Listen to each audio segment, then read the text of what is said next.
Kalau kalian sering main ke Jakarta, pasti nggak asing sama salah satu mall besar yang jadi ikon kota. Dari luar kelihatan megah banget, penuh lampu, selalu ramai orang, anak muda nongkrong, keluarga belanja, bahkan turis juga banyak yang datang. Mall ini seakan jadi pusat hiburan yang nggak pernah mati, tapi nggak banyak orang tahu kalau di balik kemewahan itu ada kisah gelap yang jarang sekali diceritakan ke publik.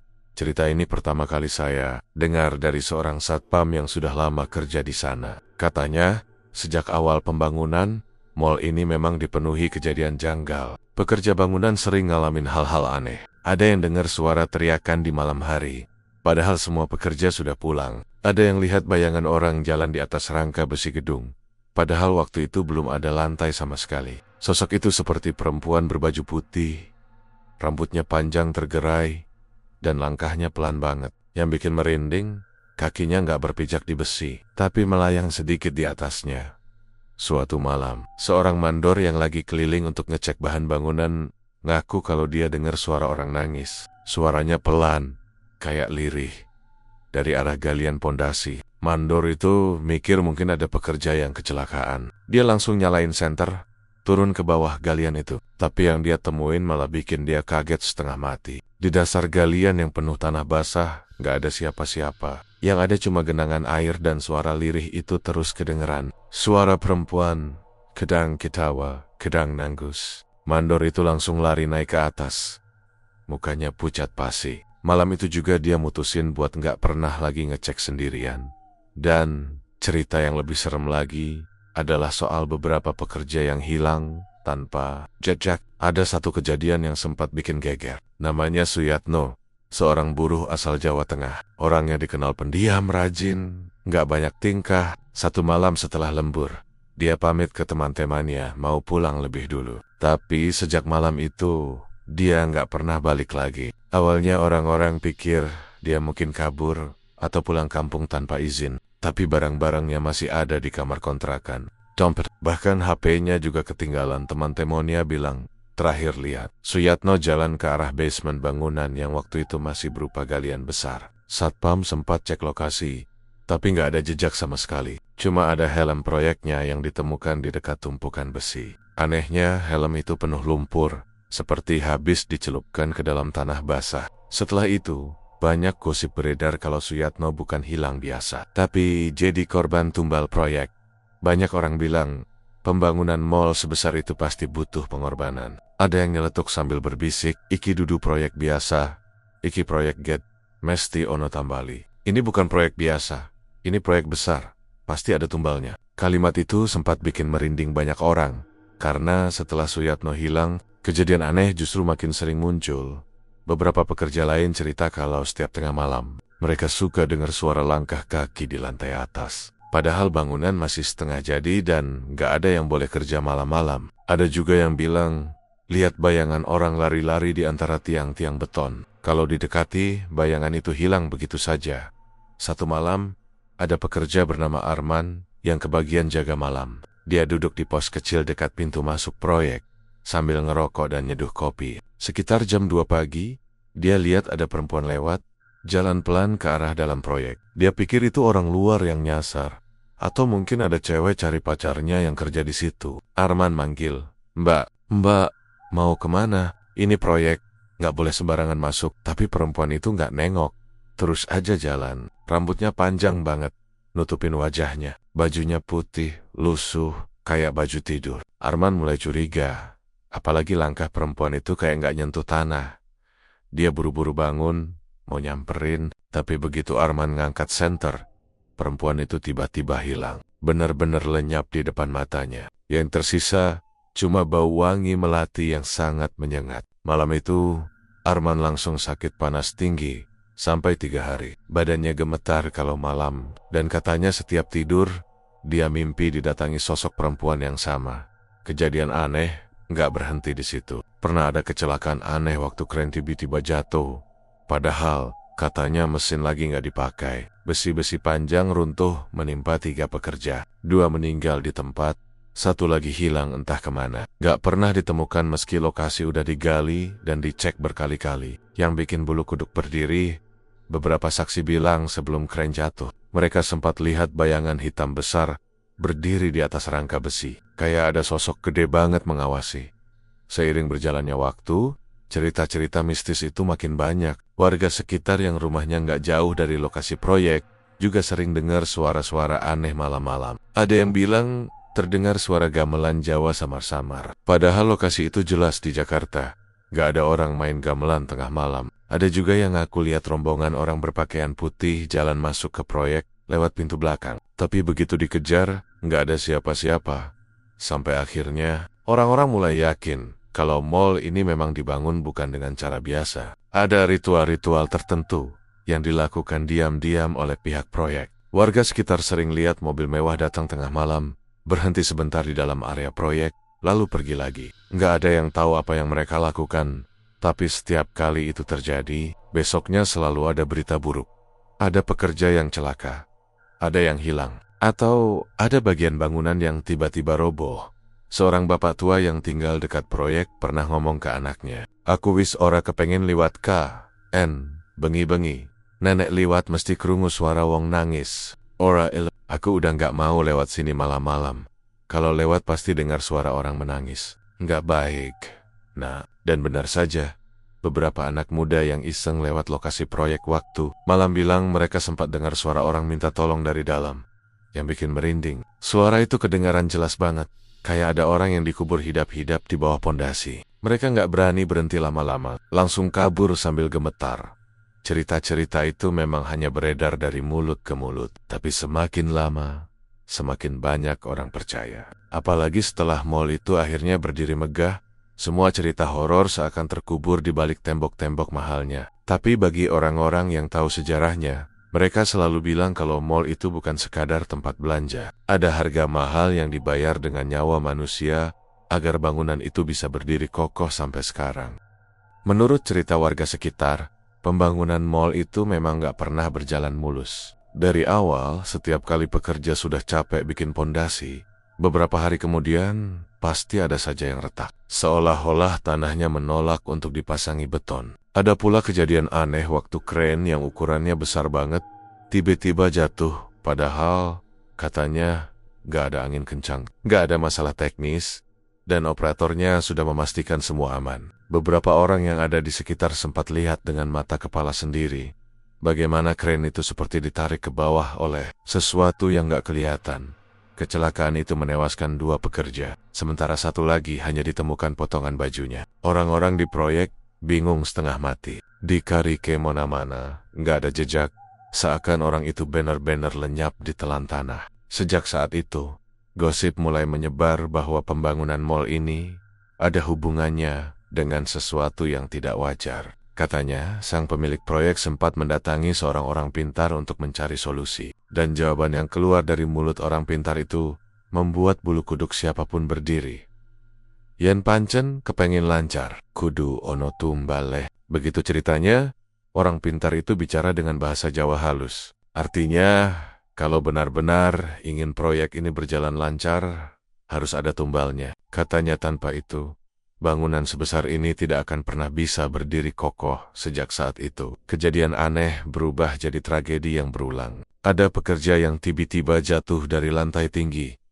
Padahal dia pakai alat pengaman lengkap. Teman-temannya bilang, talinya tiba-tiba putus sendiri, seperti digunting oleh tangan tak kasat mata. Ada juga yang tertimbun beton ketika truk mixer tiba-tiba terguling ke arah yang salah. Waktu tim penyelamat bongkar puing-puingnya, mereka hanya menemukan topi proyek penuh darah, sementara tubuh si pekerja hilang entah kemana.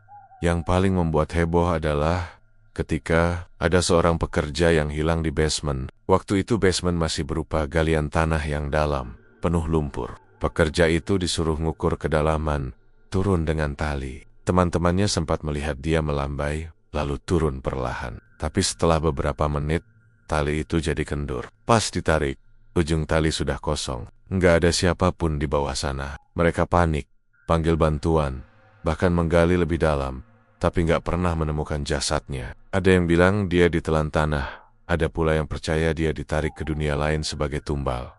Seorang satpam lama yang dulu ikut jaga waktu pembangunan cerita sambil bisik-bisik. Katanya, setiap kali ada pekerja hilang atau meninggal, Malamnya selalu ada mobil hitam datang, diam-diam ke lokasi. Mobil itu berhenti sebentar, lalu orang-orang berjas keluar, bawa sesuatu dalam kotak besar yang ditutup kain putih. Mereka masuk ke area basement, lalu keluar lagi tanpa kotaknya. Satpam itu waktu muda sempat penasaran, coba intip dari kejauhan. Dia bersumpah melihat mereka melakukan semacam ritual. Ada dupa yang dibakar, ada bacaan yang gak jelas seperti mantra, dan kain putih itu ternyata berisi sesajen lengkap dengan kepala kambing. Tapi anehnya, sesajen itu selalu ditaruh persis di titik tempat pekerja hilang. Pokok, nenek ono wong ilang. Mesti ana sing digowo mlebu, banjur kabeh aman sedelok, nganti ono sing ilang maneh. Begitu katanya dalam bahasa Jawa. Artinya, setiap ada orang yang hilang, pasti ada sesuatu yang dibawa masuk. Lalu proyek berjalan lancar sebentar. Sampai akhirnya ada korban baru lagi. Cerita-cerita ini lama-kelamaan bikin suasana proyek makin angker. Para pekerja banyak yang takut kalau kebagian shift malam. Ada yang sampai resign mendadak karena katanya nggak sanggup lagi lihat bayangan-bayangan hitam melintas di sekitar kerangka besi. Ada juga yang ngaku mendengar suara-suara orang merintih minta tolong dari bawah pondasi. Suaranya samar, kadang jelas, kadang hanya seperti desahan. Mereka tahu kalau suara itu bukan dari manusia biasa, tapi dari arwah yang terjebak. Ada satu kisah nyata yang diceritakan seorang pekerja bernama Darto. Dia asalnya dari Klaten, orangnya lugu, gak banyak bicara. Malam itu dia kebagian jaga alat di dekat basement. Sekitar jam 1 dini hari, dia dengar suara orang manggil namanya dari dalam galian. Tuh, Darto, tolong, tolong. Suaranya jelas banget, mirip suara temannya sendiri yang siangnya memang lagi sakit. Karena merasa kasihan, Darto langsung turun pakai senter kecil. Tapi begitu sampai di bawah, dia cuma nemu lumpur hitam pekat, licin, dan dingin. Gak ada siapapun di sana. Pas mau naik lagi, lampu senternya tiba-tiba mati. Darto panik, kakinya terperosok makin dalam. Kayak ada tangan yang menarik dari bawah lumpur. Dia berusaha teriak, tapi suaranya serak. Gak bisa keluar kencang. Untung ada pekerja lain yang curiga kenapa dia lama gak balik. Waktu dilihat, Darto udah separuh badannya tenggelam. Mereka buru-buru tarik dengan tali. Butuh 4 orang buat narik tubuhnya yang rasanya berat banget. Seperti ada yang nahan dari bawah. Darto akhirnya selamat, tapi setelah kejadian itu, dia gak pernah berani lagi kerja malam. Dia sering bilang, "Aku krungu suara wong nangis saben wengi. Nenek deket galian, suarana isi. Ana, aku dengar suara orang menangis setiap malam. Kalau dekat galian, suaranya masih ada lama-kelamaan." Cerita tumbal proyek itu makin dipercaya. Warga sekitar juga ikutan resah. Mereka beleng tiap kali ada korban di proyek. Suasana kampung jadi aneh. Banyak ayam mati mendadak. Suara anjing menggonggong tanpa sebab. Bahkan ada bayi yang rewel semalaman gak berhenti nangis. Orang-orang tua di kampung percaya itu tanda-tanda ada roh baru yang dipaksa jadi penunggu. Ada juga cerita dari seorang pedagang warung kopi dekat proyek. Katanya, beberapa kali dia lihat rombongan pekerja asing. Wajahnya pucat, matanya kosong, jalan masuk proyek tengah malam, padahal semua pekerja sudah pulang. Begitu dia coba perhatikan, ternyata rombongan itu bukan orang, tapi sosok samar yang perlahan hilang begitu saja di balik pagar seng. Pedagang itu sampai merinding dan langsung tutup warung lebih cepat. Sejak malam itu, semua kejadian aneh itu seakan jadi bukti kalau mall ini memang dibangun dengan harga nyawa. Gak ada yang tahu berapa banyak korban sebenarnya. Yang jelas, jumlah pekerja yang tercatat keluar masuk nggak pernah sama dengan jumlah yang tersisa. Selalu ada yang hilang tanpa kabar, tanpa pesangon, tanpa catatan, sampai sekarang. Orang-orang percaya bahwa mall ini berdiri di atas tumbal misterius yang nggak pernah diungkap ke publik. Kalau kalian masuk ke mall itu hari ini, mungkin yang kalian lihat cuma kemewahan, toko-toko besar, dan cahaya lampu yang menyilaukan. Tapi kalau kalian perhatikan baik-baik di basement, kadang ada bau anyir samar, kayak bau besi berkarat, bercampur darah. Dan kalau kalian berdiri sendirian di sana, dengarkan baik-baik. Mungkin ada suara lirih dari dinding, suara orang yang masih terjebak, masih merintih, menunggu giliran kalian yang lengah. Mall itu memang megah, tapi berdirinya bukan cuma dari beton dan baja. Ada nyawa-nyawa yang dikorbankan, ada roro yang dikurung, agar bangunan itu bisa terus berdiri kokoh di tengah kota. Mereka adalah saksi bisu dari sebuah proyek yang dibayar dengan tumbal misterius. Bagian yang paling angker dari mall ini memang ada di basement. Hampir semua orang yang pernah kerja malam di sana selalu punya cerita sendiri-sendiri tentang betapa menyeramkannya lantai paling bawah itu. Kalau mall di Jakarta biasanya basement hanya dipakai untuk parkiran atau gudang. Mall ini punya basement yang terasa jauh lebih dalam dari seharusnya. Entah kenapa setiap kali orang masuk ke sana, hawa dingin langsung terasa. Padahal ventilasi dan AC sudah dipasang lengkap. Rasanya seperti masuk ke dalam sumur tua yang basah dan penuh rahasia.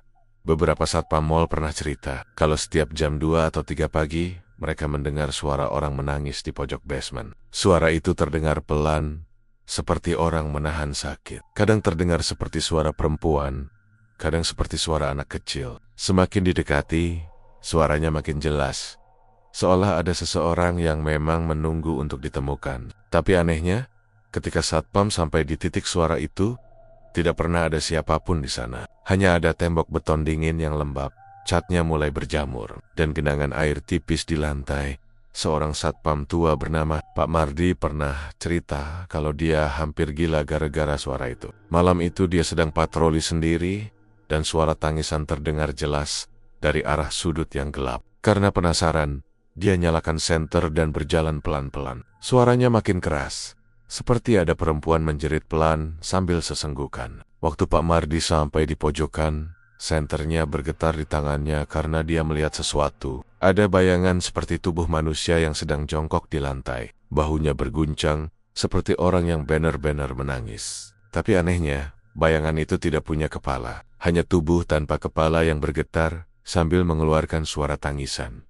Pak Mardi langsung mundur. Mulutnya komat-kamit, baca doa. Tapi bayangan itu perlahan menoleh, seolah sadar ada yang melihat. Walaupun tidak punya kepala, tapi ada suara yang jelas sekali di telinga Pak Mardi. Tulungi aku durung mati. Tolong aku belum mati. Sejak malam itu, Pak Mardi tidak pernah mau patroli sendirian lagi. Kejadian yang lebih menyeramkan pernah dialami seorang pengunjung yang ceroboh. Katanya, dia tersesat waktu mencari lift. Entah kenapa lift yang dia pilih berhenti sendiri di lantai yang sebenarnya tidak ada di peta bangunan. Angka yang muncul di layar lift adalah -3. Padahal secara resmi basement mall itu hanya punya 2 lantai, -1 dan -2.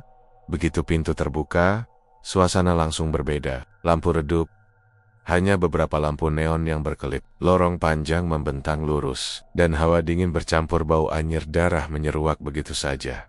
Pengunjung itu sempat maju 1 langkah, tapi segera menahan napas ketika dia sadar ada yang aneh. Di sepanjang lorong, berdiri banyak sosok berjajar. Mereka seperti barisan orang, tubuhnya tegak, tapi wajahnya pucat pasi, matanya kosong melotot tanpa kedip. Ada yang mengenakan helm proyek, ada yang masih pakai seragam pekerja, ada juga yang hanya seperti bayangan samar berbaju lusuh. Semua menatap lurus ke arah lift, tidak ada yang bergerak, hanya dia menunggu.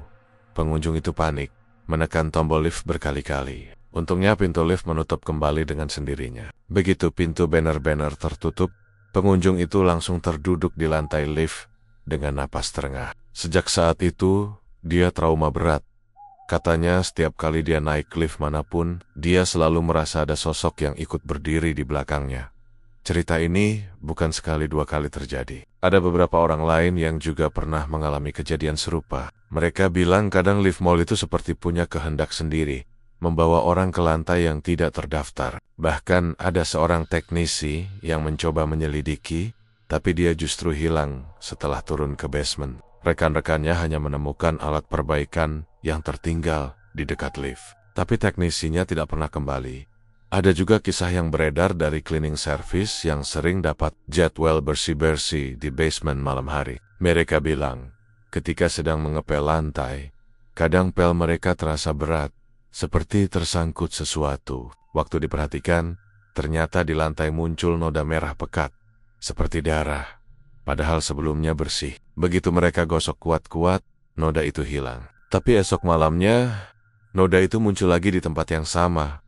Salah seorang cleaning service bernama Mbak Sri pernah cerita, waktu dia sedang sendiri di basement, dia mendengar suara orang tertawa kecil. Suaranya seperti tawa anak kecil yang berlarian. Awalnya dia pikir ada anak pengunjung yang tersesat. Tapi makin lama, suara itu berpindah-pindah dengan cepat. Seperti ada lebih dari satu anak. Ketika dia mencoba melihat, tiba-tiba ember airnya terguling sendiri. Dan airnya tumpah bercampur bau anyir yang menyengat. Mbak Sri sampai nangis ketakutan dan lari ke atas, meninggalkan semua alat kebersihannya. Warga sekitar juga punya cerita tentang basement mall itu. Katanya, sebelum mall ini berdiri, di lahan itu pernah ada sumur tua yang sangat dalam. Sumur itu sering dipakai orang zaman dulu untuk buang sesuatu yang dianggap kotor secara spiritual. Ada orang yang membuang sesajen, ada juga yang membuang bangkai hewan hasil ritual. Konon, ada pula yang pernah membuang mayat korban tabrakan ke sumur itu untuk menutup kasus. Sumur itu ditutup paksa ketika proyek dimulai, tapi banyak yang percaya arwah-arwah yang terjebak di sana marah karena terusik. Sumur iku dudu sumur biasa. Ana sing dijaga neng kono, begitu kata seorang kakek yang rumahnya tidak jauh dari mall. Artinya, sumur itu bukan sumur biasa. Ada sesuatu yang menjaganya di sana.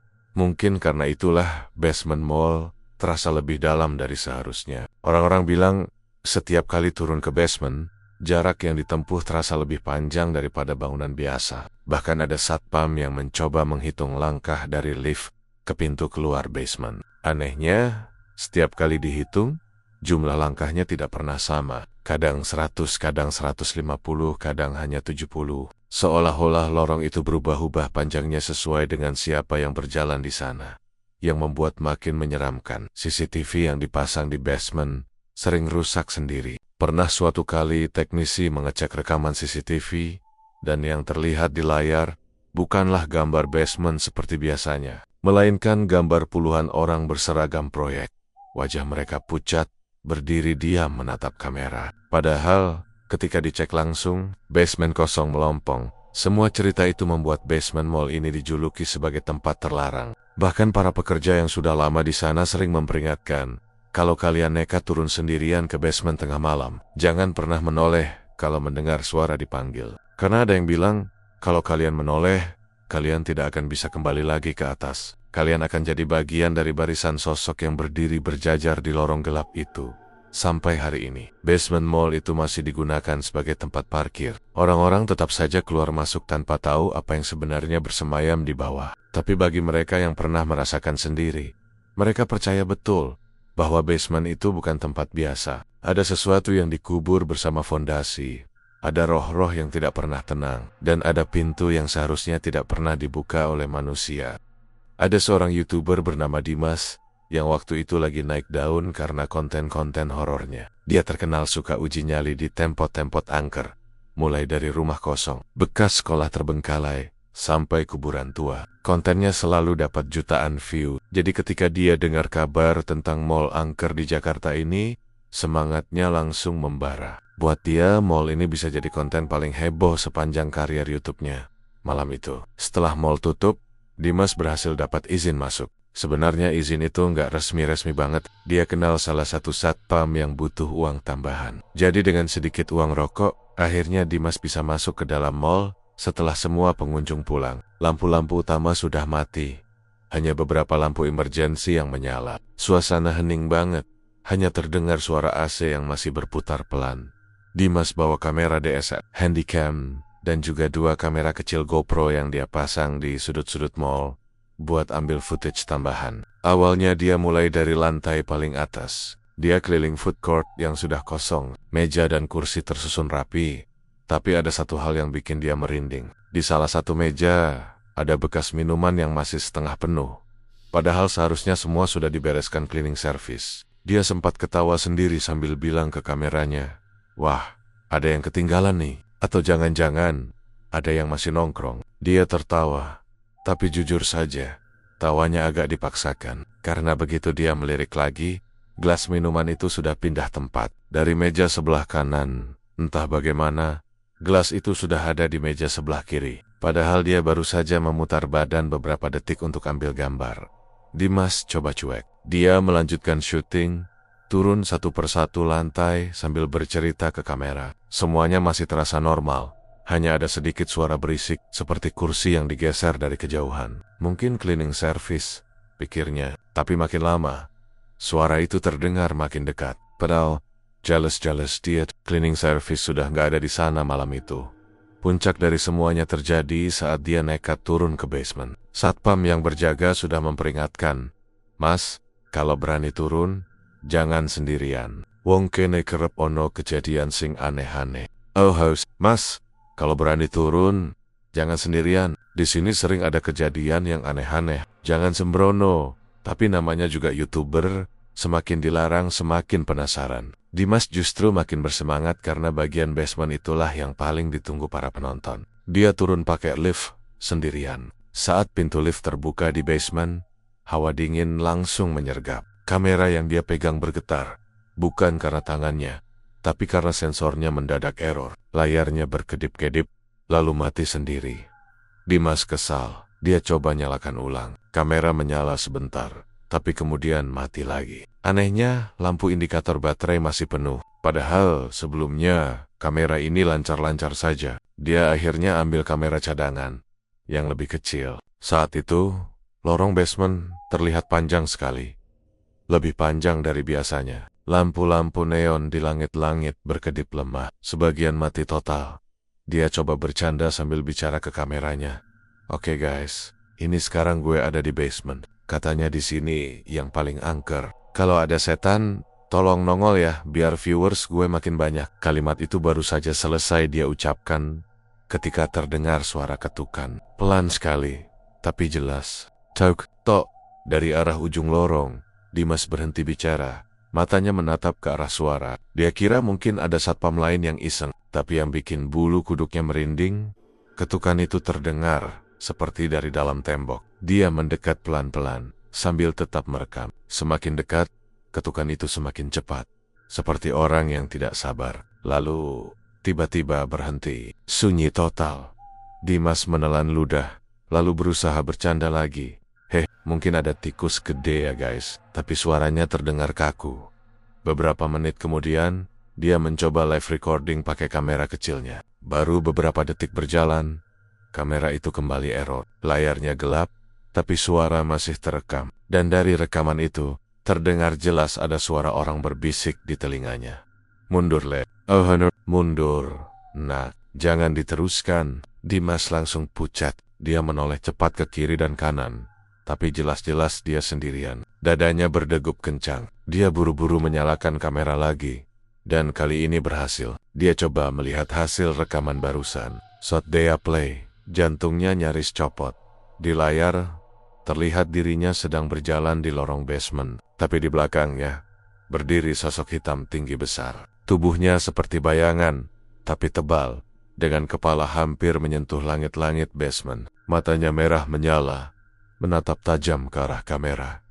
Dimas langsung menjatuhkan kameranya ke lantai, saking kagetnya. Suaranya tercekat, mulutnya bergetar, tapi tidak ada kata yang keluar. Dia buru-buru memungut kamera itu dan lari menuju lift. Tapi lift tidak juga terbuka, meskipun tombol sudah dia pencet berkali-kali. Dia menoleh sebentar ke belakang, dan saat itulah dia melihat sosok itu semakin dekat. Tubuh hitam itu melangkah tanpa suara. Tapi setiap kali bergerak, hawa dingin semakin menusuk. Akhirnya pintu lift terbuka juga. Dimas masuk, menekan tombol tutup berkali-kali. Tepat sebelum pintu menutup, dia sempat melihat jelas bahwa sosok itu sudah berdiri hanya beberapa meter darinya. Wajah hitam legam dengan mulut ternganga, seakan siap melahap siapapun yang berani menantang. Begitu sampai di lantai atas, Dimas langsung jatuh terduduk. Keringatnya bercucuran, wajahnya pucat. Satpam yang berjaga kaget melihat kondisi Dimas. "Mas, piye? Kelihatan opo? Mas, gimana? Kelihatan apa?" Tapi Dimas hanya bisa menggeleng lemah sambil terengah-engah. Esok paginya, Dimas masih mencoba menonton ulang rekaman itu. Hasilnya sama, sosok hitam tinggi besar jelas-jelas ada di belakangnya. Dia sempat berpikir itu hanya error kamera, tapi semakin dilihat, semakin dia yakin itu bukan ilusi. Sosok itu nyata. Beberapa hari setelah kejadian itu, Dimas jatuh sakit. Badannya panas dingin, wajahnya pucat, matanya cekung. Dia dibawa ke rumah sakit, tapi dokter bilang tidak ada gejala medis yang jelas. Anehnya, setiap malam dia selalu berteriak histeris. Katanya, Ada sosok hitam tinggi besar yang terus berdiri di sudut kamarnya, menatapnya tanpa henti.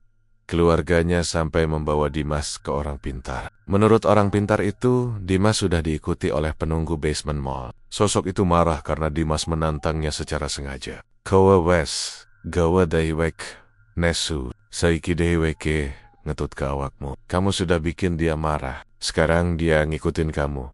Sejak saat itu, Dimas tidak pernah lagi membuat konten horor. Semua video tentang mall angker itu dihapus dari channel YouTube-nya. Dia memilih vakum dan jarang muncul di media sosial. Ada rumor yang bilang Dimas pindah rumah keluar kota. Ada juga yang bilang dia masih sakit sampai sekarang. Yang jelas, uji nyali pertamanya di mall itu menjadi yang terakhir. Tidak ada yang berani mengulang lagi setelah mendengar apa yang menimpa Dimas. Dan nama mall itu semakin terkenal sebagai tempat terlarang. Sebuah tempat yang tidak bisa sembarangan dipakai untuk hiburan. Karena bagi mereka yang sudah merasakan sendiri, basement mall itu bukan sekadar bangunan, tapi gerbang menuju sesuatu yang jauh lebih gelap. Cerita tentang toilet di lantai 3 mall ini sebenarnya sudah lama beredar di kalangan karyawan maupun pengunjung setia. Toilet itu berada agak di pojok, terpisah dari area food court dan jarang dipakai. Letaknya memang agak tersembunyi, melewati lorong panjang yang lampunya remang. Seakan sengaja dibuat tidak terlalu menarik perhatian. Dari luar, pintu toilet itu terlihat biasa saja. Cat putih agak kusam, tanda toilet wanita terpasang di atasnya. Namun, begitu masuk ke dalam, hawa di sana selalu terasa berbeda. Seolah-olah udara lebih berat, pengap, dan dingin meskipun AC mall masih menyala. Beberapa pengunjung perempuan pernah bercerita kalau saat mereka masuk ke toilet itu sendirian, sering terdengar suara seperti orang bersenandung. Bukan lagu modern, bukan pula musik mall yang biasanya terdengar samar, tapi humming lagu Jawa lama. Nada-nadanya lirih, mendayu, sekaligus menimbulkan perasaan aneh yang sulit dijelaskan. Ada yang bilang itu mirip tembang lirilir. Ada juga yang bersumpah mendengar nada seperti macapat. Suaranya selalu terdengar dari bilik paling ujung. Namun, saat pintu bilik dicek, tidak pernah ada orang di dalam. Bahkan lebih menyeramkan, beberapa kali pengunjung mengaku melihat ada perempuan keluar dari bilik itu, mengenakan kebaya coklat lusuh dengan rambut panjang, tergerai menutupi wajah. Perempuan itu berjalan perlahan, kepalanya sedikit menunduk, lalu menuju ke cermin besar di depan wastafel. Tetapi saat pengunjung lain menoleh lagi, sosok itu lenyap begitu saja, seakan hanya bayangan. Kisah yang paling terkenal datang dari seorang cleaning service bernama Siti. Malam itu, seperti biasa, setelah mall tutup, ia mendapat jadwal bersih-bersih di lantai 3. Siti sudah tahu reputasi toilet itu, tapi sebagai karyawan, ia tidak bisa menolak. Tugas adalah tugas. Dengan membawa troli berisi ember, kain pel, dan cairan pembersih, ia masuk ke dalam toilet sekitar pukul 11 malam. Mall sudah sepi total. Hanya beberapa satpam yang berpatroli di lantai bawah. Saat masuk, Siti langsung merasakan hawa dingin yang menusuk tulang. Lampu-lampu neon di atasnya berkedip pelan, dan entah kenapa, suasana begitu sunyi. Tidak ada suara AC, tidak ada suara air menetes, hanya keheningan mencekam. Ia mulai bekerja, membersihkan wastafel satu persatu. Tangannya gemetar sedikit, tapi ia mencoba menenangkan diri. Ketika sedang mengepel lantai, Siti mendengar suara lirih. Suara itu seperti orang menyanyi pelan. Lir, ilir, ilir. Nadanya datar, tapi terdengar sangat jelas. Siti berhenti mengepel, menoleh ke arah bilik toilet paling ujung. Pintu bilik itu terlihat tertutup rapat. Padahal ia yakin, sebelum masuk tadi semua bilik kosong. Dengan hati-hati, ia berjalan mendekat. Suara humming itu semakin jelas. Seakan seseorang benar-benar berada di dalam. Siti mengangkat tangan, ragu-ragu mengetuk pintu bilik itu. "Permisi, masih ada orang?" tanyanya pelan. Tidak ada jawaban. Suara humming berhenti mendadak. Hening. Siti menelan ludah, lalu berusaha memberanikan diri membuka pintu bilik itu. Dan ketika pintu terbuka, ternyata kosong. Tidak ada siapa-siapa, hanya kloset dan dinding dingin. Namun yang membuat Siti hampir pingsan, di cermin besar di depan wastafel, ia melihat pantulan sosok perempuan berkebaya, duduk di kursi kecil yang entah dari mana datangnya. Rambut panjangnya menutupi wajah, tangannya memegang sisir kayu tua. Menyisir rambutnya perlahan, Siti menoleh cepat ke belakang. tidak ada siapapun di sana. Tapi di cermin, perempuan itu tetap ada, seakan duduk tepat di belakangnya. Dengan tubuh gemetar, Siti menutup mata sebentar, lalu membuka lagi, berharap itu hanya ilusi. Tapi kali ini, ia menjerit histeris, karena wajah perempuan itu sudah menoleh ke arahnya. Dan ternyata, wajah itu tidak memiliki mata, hanya kulit kosong rata di bagian yang seharusnya ada sepasang mata.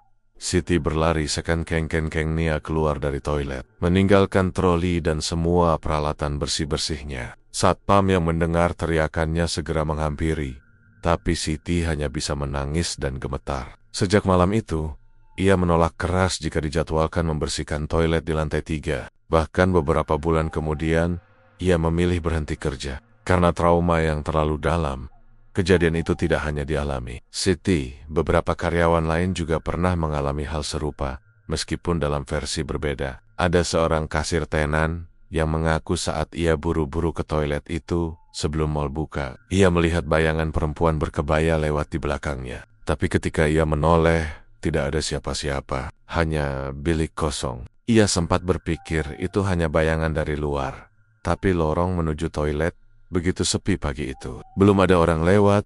Ada juga cerita seorang pengunjung yang baru pertama kali datang ke mall. Ia masuk ke toilet itu karena tidak tahu kalau tempat tersebut punya reputasi seram. Saat sedang cuci tangan, ia melihat ada seorang perempuan di cermin, sedang berdiri tepat di belakangnya. Rambut perempuan itu menutupi wajah, dan ia merasa tubuhnya merinding hebat. Dengan panik ia menoleh, tapi tidak ada siapapun. Saat kembali melihat cermin, sosok itu masih ada, bahkan lebih dekat, seperti menempel di punggungnya. Pengunjung itu langsung lari terberit-berit tanpa mengeringkan tangannya, meninggalkan semua barang bawaannya di wastafel.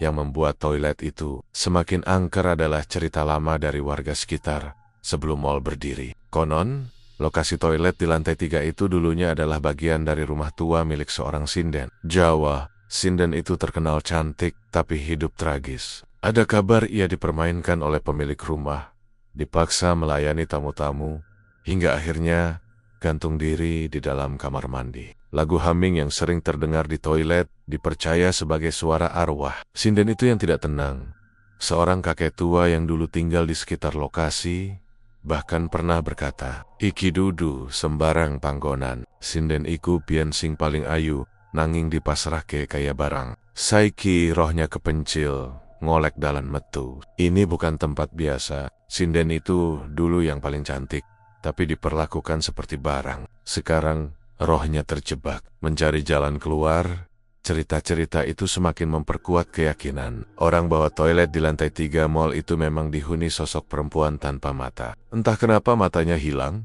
mungkin karena kemarahan, mungkin juga karena caranya mati. Yang jelas, setiap orang yang pernah merasakan kehadirannya selalu membawa trauma.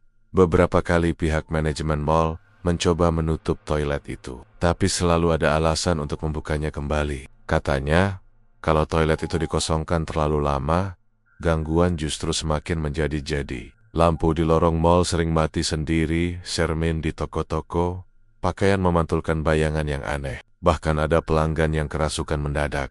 Karena itu, toilet itu tetap dibiarkan terbuka, meskipun jarang digunakan. Papan penunjuk menuju toilet pun tidak terlalu jelas, sehingga hanya pengunjung yang tersesat atau tidak tahu saja yang akhirnya masuk ke sana. Mereka yang pernah masuk dan mendengar suara humming itu biasanya langsung keluar sebelum sempat buang air. Tapi bagi yang apes, mereka bisa bertemu sosok perempuan berkebaya di depan cermin, menyisir rambut panjangnya yang kusut, lalu menoleh dengan wajah tanpa mata. Dan jika itu terjadi, konon orang tersebut akan selalu dihantui mimpi buruk. Dalam mimpi, mereka akan melihat sosok perempuan itu berdiri di pojok kamar, tanpa mata, menatap kosong. Seorang remaja perempuan pernah cerita di forum online. Ia bilang setelah tidak sengaja masuk ke toilet itu, selama berminggu-minggu, ia mimpi didatangi sosok yang sama. Bahkan suatu malam, ia terbangun karena merasa ada tangan dingin menyentuh rambutnya. Saat menoleh, ia melihat bayangan perempuan berkebaya di cermin lemari kamarnya. Setelah kejadian itu, ia tidak berani lagi ke mall tersebut. Cerita demi cerita membuat nama toilet itu semakin melegenda, tidak hanya di kalangan karyawan mall, tapi juga pengunjung tetap. Banyak yang penasaran ingin membuktikan sendiri, tapi setelah masuk, hampir semuanya menyesal. Karena rasa takut dan trauma yang ditinggalkan tidak mudah hilang.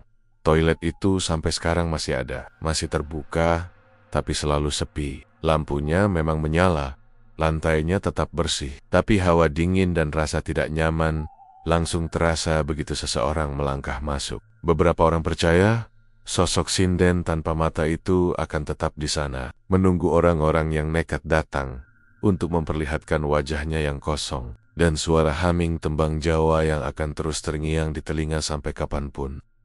Malam itu, mall sedang ramai karena ada acara besar. Beberapa artis ibu kota diundang untuk mengisi panggung, ditambah adanya diskon besar-besaran di banyak toko. Orang-orang berdesakan, suasana penuh sorak-sorai, dan semua mata tertuju ke layar LED raksasa yang dipasang di tengah atrium. Layar itu biasanya menampilkan iklan, live performance dari panggung, atau potongan video promosi mall.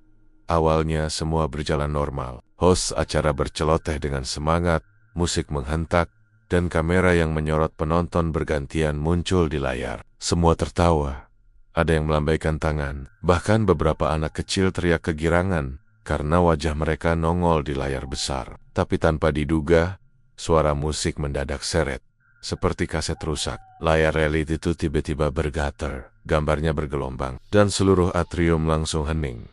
Seketika layar menampilkan sebuah tayangan hitam putih. Gambar itu seperti rekaman CCTV lama, penuh noise, dengan garis-garis horizontal yang membuat mata sakit. Anehnya, kamera yang ditampilkan bukan dari panggung atau area mall yang dikenal, melainkan sebuah lorong gelap.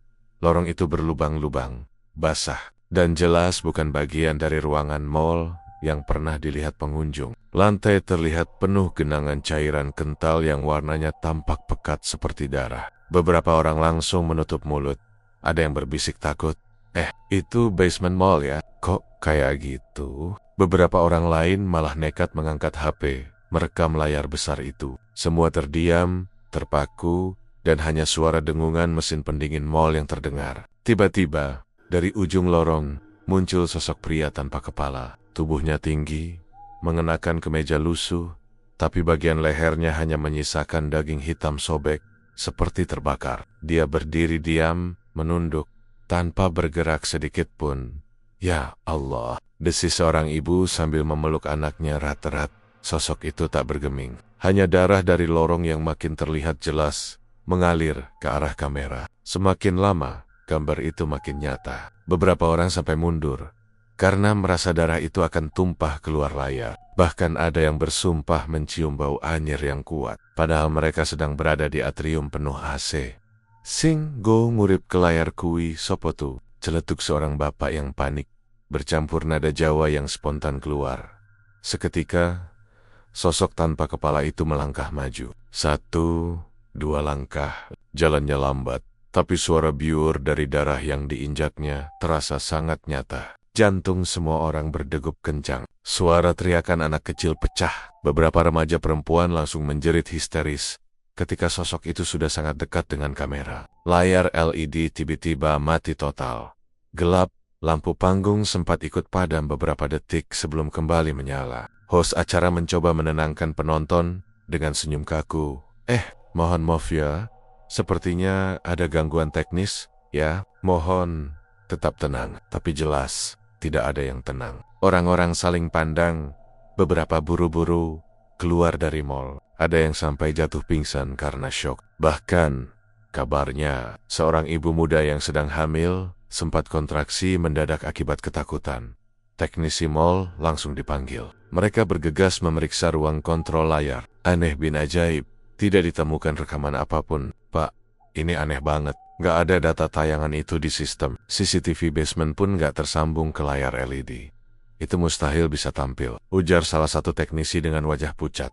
Satpam yang ikut berjaga malam itu ikut panik. Mereka tahu kalau yang muncul di layar tadi banner-banner lorong basement paling bawah, tempat yang bahkan mereka sendiri jarang berani masuk. Salah satu satpam senior hanya bisa berbisik lirih. Aku wis ngomong, ngene iki mesti ana sing nuntut tumbal maneh. Desas-desus cepat menyebar. Malam itu, berita kejadian tersebut langsung viral di media sosial. Banyak yang mengunggah potongan rekaman dari HP mereka, meskipun gambarnya tidak terlalu jelas. Ada yang bilang, sosok tanpa kepala itu terlihat makin nyata dalam rekaman. Bahkan ada video yang menunjukkan seolah-olah sosok itu menoleh meski tidak punya kepala. Seperti ada sesuatu yang berputar di bagian lehernya yang bolong. Besoknya, manajemen mall buru-buru mengumumkan bahwa itu hanyalah error teknis. Mereka berdalih tayangan itu bagian dari konten uji coba filter video promosi. Tapi masyarakat jelas tidak percaya. Banyak pengunjung yang sejak malam itu memilih menjauhi mall tersebut. Beberapa tenan bahkan menolak buka, takut reputasi mall makin hancur. Para pegawai mall sendiri punya cerita berbeda. Menurut mereka, sejak kejadian layar itu, sering ada suara langkah berat di basement meski tidak ada orang. Satpam yang bertugas malam sering mendengar seperti suara sepatu kulit berderap, lalu berhenti mendadak di belakang mereka. Waktu menoleh, kosong. Suatu malam, seorang teknisi yang masih penasaran mencoba menyelidiki. Dia turun sendirian ke basement dengan kamera saku. Baru beberapa menit merekam, tiba-tiba kamera mati total, padahal baterai penuh. Saat naik kembali, wajahnya pucat pasi. Katanya, di ujung lorong dia sempat melihat bayangan tubuh besar tanpa kepala bergerak perlahan. Dia langsung lari terbirit-birit sampai jatuh. Sejak itu, teknisi itu menolak bekerja shift malam. Konon, ada yang percaya bahwa sosok tanpa kepala itu adalah arwah salah satu pekerja proyek yang kepalanya hilang ketika kecelakaan kren menimpa galian pondasi. Katanya tubuhnya terkubur di beton tanpa pernah ditemukan, dan arwahnya masih bergentayangan menuntut pengakuan. Malam-malam berikutnya, layar LED itu tetap bermasalah. Kadang menampilkan garis-garis hitam putih, kadang tiba-tiba menyala sendiri meski tidak ada acara. Pernah satu kali, saat mall sepi menjelang tutup, layar itu menampilkan bayangan orang-orang berbaris tanpa wajah, seperti antrian panjang yang menunggu giliran. Satpam yang melihat sampai gemetar, langsung menutup layar dengan memutus arus listrik. Namun semakin diputus, layar semakin sering menyalakan dirinya sendiri. Seperti ada sesuatu dari bawah tanah mall itu yang mencoba bicara lewat layar besar tersebut. Seorang karyawan sempat nyeletuk, "Iki mall opo kuburan? Kok singkaton malah wong mati kabeh?" Orang-orang yang pernah menyaksikan tayangan di layar besar itu, terutama sosok tanpa kepala, kabarnya sering mengalami mimpi buruk. Mereka bermimpi berada di lorong basement yang sama, berdiri berhadapan dengan sosok itu. Beberapa bahkan mengaku terbangun dengan leher terasa nyeri, seperti dicekik. Seorang penonton yang malam itu sempat merekam, menceritakan sesuatu yang lebih menyeramkan. Saat dia memutar ulang videonya di rumah, tiba-tiba ada suara berat terdengar jelas, padahal di atrium tidak ada yang berbicara saat itu. Suaranya terdengar parau, seperti orang tanpa tenggorokan, berbisik, "Ganti aku." CG menaik. Sejak saat itu, banyak orang percaya kalau penampakan di layar besar hanyalah salah satu cara arwah tumbal itu menunjukkan diri. Mereka seperti menuntut agar kisah mereka diungkap, atau mungkin meminta tumbal baru. Dan yang paling mengerikan, beberapa hari setelah kejadian itu, seorang teknisi ditemukan tewas di ruang kontrol layar. Lehernya patah dengan posisi aneh, seolah dipelintir oleh sesuatu yang tak kasat mata. Hingga sekarang, pihak pengelola mall itu masih terus menutupi semua cerita seram yang beredar. Buat mereka, mall harus tetap kelihatan mewah, aman, dan ramai pengunjung. Iklan-iklan selalu menampilkan senyum bahagia, lampu-lampu terang benderang, dan toko-toko yang tampak nyaman dikunjungi keluarga. Tidak ada satupun yang mau mengakui, apalagi membicarakan hal-hal aneh yang sebenarnya sudah lama menjadi rahasia umum di kalangan warga sekitar. Warga yang tinggal di sekitar mall tahu bahwa ada pola aneh yang terus berulang setiap tahunnya. Setiap tahun, selalu ada saja korban yang hilang. Kadang pekerja yang sedang membersihkan atap tiba-tiba jatuh tanpa sebab. Kadang satpam yang berjaga malam tidak pernah kembali pulang. Ada juga pengunjung yang sekadar numpang ke toilet atau turun ke basement untuk ambil barang di mobil, tapi kemudian tidak pernah terlihat lagi keluar. Semua lenyap, seolah ditelan bumi. Berita-berita resmi jarang sampai ke media.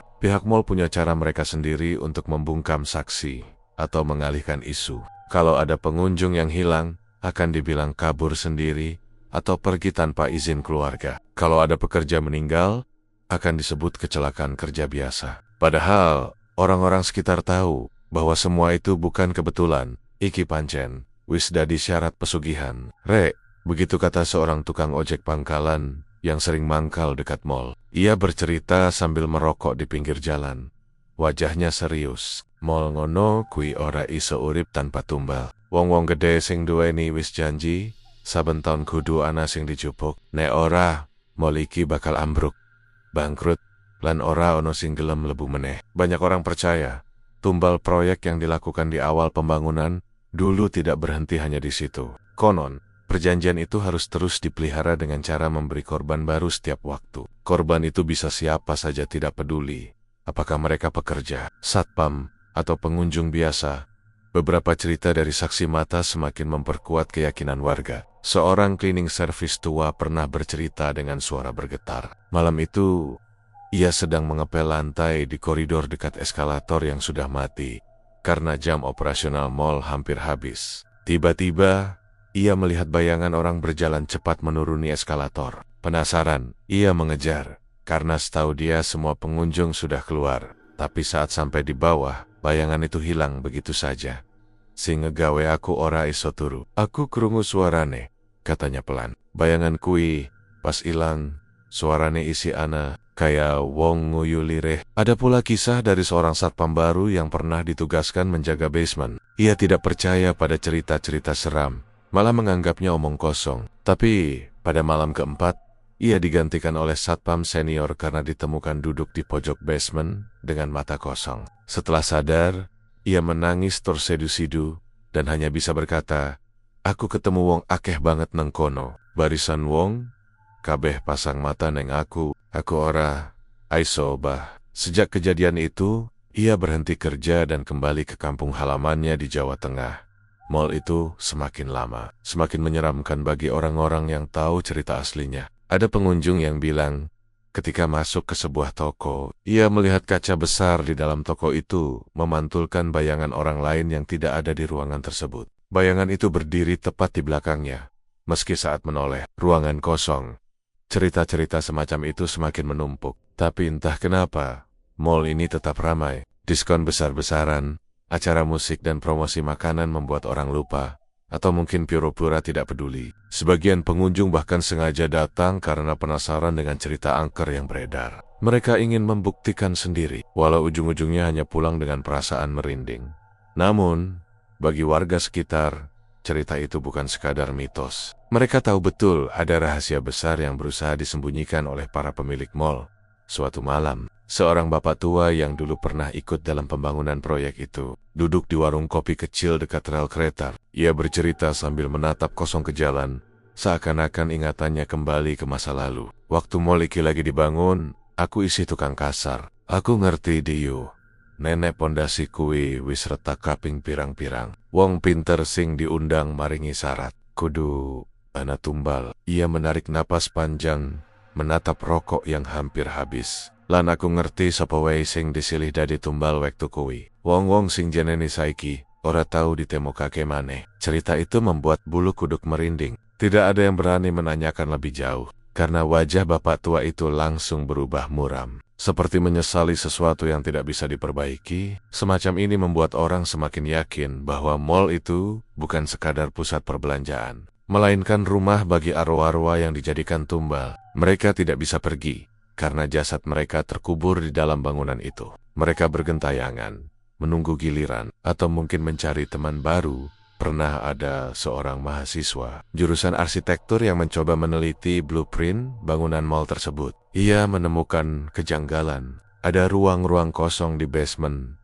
yang tidak tercantum di peta resmi. Lorong-lorong buntu, ruangan tanpa pintu keluar, bahkan ada satu area yang diarsir hitam tanpa keterangan. Saat ia mencoba bertanya ke pihak manajemen, ia justru diusir dengan alasan mengganggu. Anehnya, tidak lama setelah itu, mahasiswa tersebut hilang kontak dari teman-temannya. Hingga kini, tidak ada yang tahu kemana perginya. Rahasia yang disembunyikan oleh mall ini terasa semakin kuat ketika orang-orang mulai mengaitkan angka kejadian. Hampir setiap bulan tertentu, terutama di malam mula menjelang bulan purnama, ada saja kejadian aneh. Lampu padam, suara orang menangis, atau korban hilang. seolah-olah ada jadwal yang harus dipenuhi. Yen dipikir-pikir, iki kaya sesaji sing kudu terus, ana, kata seorang warga yang tinggal di kos-kosan dekat mall. Yen ora ono, ting neng kono bakal ngamuk.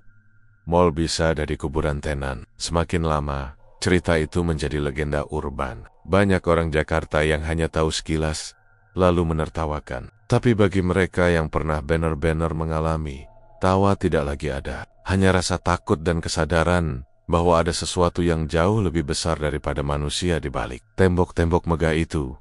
Dan kalian tahu apa yang paling menakutkan? Kadang, mereka yang hilang tidak pernah benar-benar pergi. Ada saksi yang bersumpah melihat sosok pekerja dengan seragam lusuh berjalan di koridor mall, membawa ember semen, padahal pembangunan sudah lama selesai. Ada juga pengunjung yang melihat satpam berdiri kaku di pojok tangga darurat, tanpa wajah, hanya kulit pucat.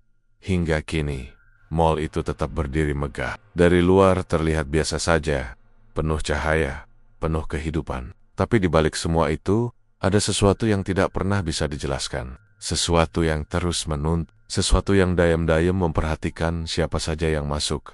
Jadi, kalau suatu hari kalian main ke mall besar di Jakarta, dan tiba-tiba merasa merinding tanpa sebab, jangan anggap enteng. Mungkin ada mata-mata kosong yang sedang memperhatikan kalian dari balik kaca toko. Mungkin ada sosok yang menunggu kalian di basement yang gelap. Atau mungkin ada bayangan yang berdiri tepat di belakang kalian ketika sedang bercermin di toilet. Hati-hati, karena mall ini bukan sekadar tempat belanja, tapi juga rumah bagi arwah yang dijadikan tumbal misterius. Dan kalau kalian merasa ada suara berbisik lirih memanggil nama kalian, jangan pernah menoleh. Sebab bisa jadi, yang berdiri di belakang kalian bukan manusia lagi,